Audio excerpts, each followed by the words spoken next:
Assalamu alaikum ve rahmetullahi ve berekatuhu. Hayırlı iş var kızladı.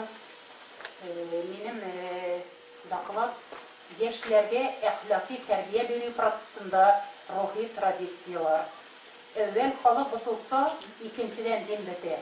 Üçüncüden o halık yüzü bete, oyasız takıyı. Terbiye düşüncesi, bilgili bir paraş, ahlak ve yaşam kavidelerin, memnun karakter sıfatlarını üst içine alır. Yani terbiye cemiyette kabul edilgen, kuplanma sıfatlarını formalaştırmak satında kişi psikolojisine maksatçan hem sistemala tesir ediyor ol.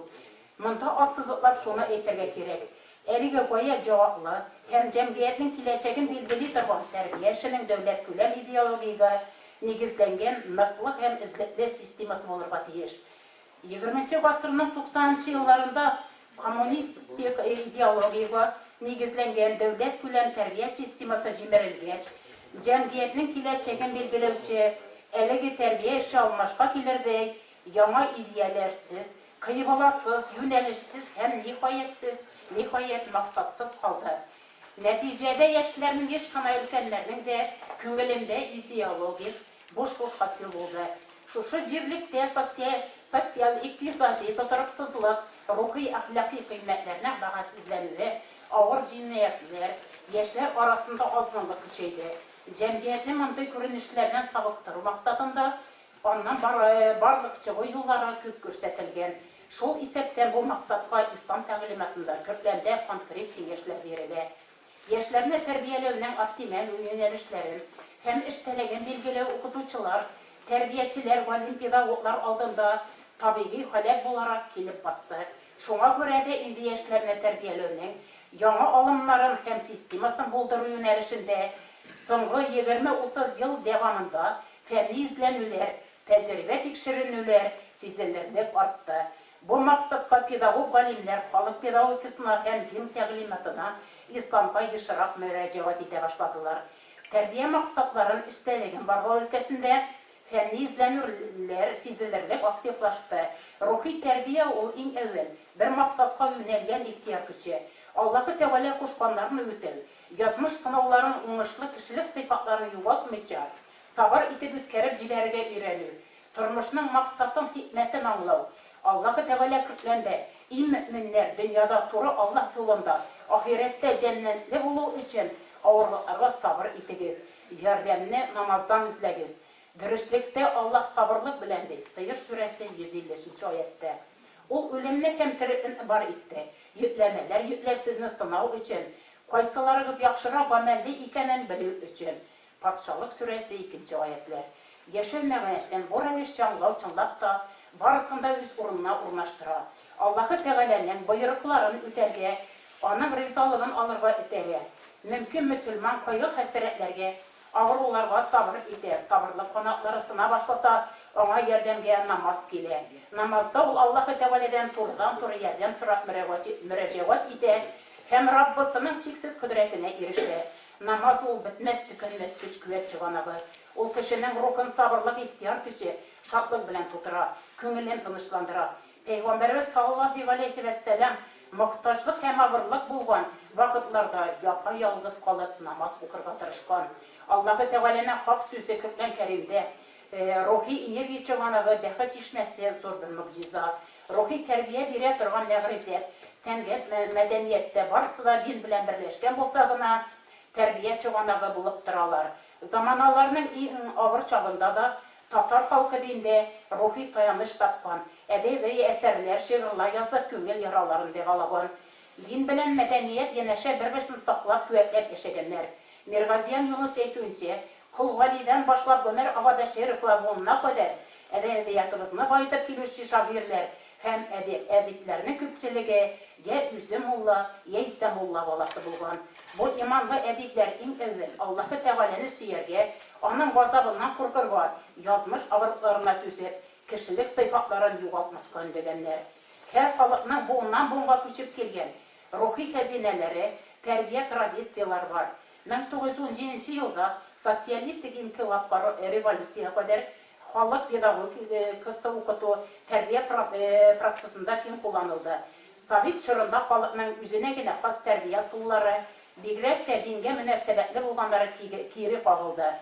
Хәзерге заманда этнопедагогика белән мөгаллимнәр бик кызыксына. Бу юнәлештә мәктәпләрдә фәнни эксперименталь эшләр алып барыла. Татар халкының традицияларына таянып, дәресләрдә һәм дәрестән тыш чараларда, бәйрәмнәрдә укытучылар һәм тәрбиячеләр балаларда халкыбызга хас булган хезмәт сөючәнлек, шәфкатьлелек, өлкәннәргә итагатьлелек, киң күңеллелек, үз туган җиренә, ватанына мәхәббәт, үз халкына ихластан хезмәт итү сыйфатлары тәрбияләргә тырышалар.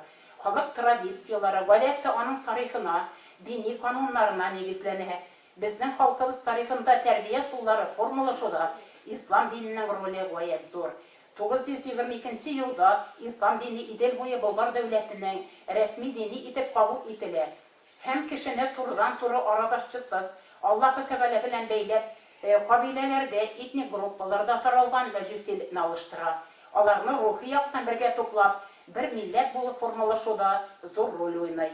11 гасыр буе Совет чорына кадәр ислам диненең асылын тәшкил иткән гыйффәтлелек, мәрхәмәтлелек, рухи камиллелек идеаллары халкыбызның тормышының нигезендә яткан һәм аны Аллаһы Тәгалә тыйган гөнаһлы гамәлләрдән саклап кала барган. Революциягә кадәр дөньяви мәктәп булмау сәбәпле татар халкының тәрбия карашлары, әдәп-әхлак кагыйдәләре ислам диненнән аерылгысыз булган. Хәзерге заманда Корбан бәйрәме җәмгыятебездә ял көне. Ләкин шуңа да карамастан, ни үкенеч, бу көнне ата-аналар, укытучылар, сыйныф җитәкчеләре балаларны мәчетләребезгә бик сирәк алып киләләр. Аларны бик зур бәйрәмнәребезнең дулкынландыргыч мизгелләреннән мәхрүм итәләр. Дини бәйрәмнәрдә алган рухи канәгатьләнү хисләрен фикри иманлы бала бернинди башка милли һәм дөньяви бәйрәмнәрдә дә ала алмый. Мәчет каршындагы балалар төркемнәрендә динле, инсафлы, яшь буынны тәрбияләү максатыннан ислам дине чикләренә чыкмаган халык педагогикасы суллары уңышлы кулланыла. Татар халык аваз иҗатында милли һәм рухи хәзинәбез булып мөнәҗәтләр тора. Мөнәҗәт ул Аллаһы Тәгаләгә ялвару, дуа, мактау сүзләре әйтү. Бу дини тезмә әсәр бу дөньяның фанилыгы, Аллаһы Тәгалә каршында җавап тотасыбыз хакында искә төшерә. Адәм балалары рухи әхлакый камиллек хасил итү өчен яратылганнар. Шушы камиллеге кәсеп итү кешеләрнең изге вазифасы, әхлак, җәмәгатьчелек йогынтысы, уку өйрәнү һәм гаилә тәрбиясе белән эшлә торган рухи халәт. Әхлаклы кеше сүзендә, эшендә һәр төрле һәм хәрәкәтләрендә җәмгыять тарафыннан кабул ителгән кагыйдәләрне үтәгән кеше. Әхлак нормалары кешеләр арасындагы үзара мөнәсәбәтләрне җайга салалар. Халыкта бу мөнәсәбәтне җайга салучы кануннар, кагыйдәләр, гореф-гадәтләр барлыкка килә. Халкы яхшы булган мөселман иман ягыннан иң камил мөселмандыр дип әйтә Пәйгамбәребез. Татар халкы үзенең нәкъл һәм әйтемнәрендә дә халык тәрбияләүне алгы планга куя. Әйтик, халкы киңнең тереклеге киң, халкы начардан дуслары качар, халкы бозык кешенең фикере дә бозык була. Яшүсмерләрнең акылын, диккатен, зәвыгын үстерү, гаилә, мәктәп һәм яшь кешенең бердән бурычы. Яшүсмер явызлыкларга бәя бирергә, кискен каршылык күрсәтә белергә тиеш. Моның өчен акны карадан, яхшыны яманнан айыра белерлек, хәзерләкле булулары тиеш.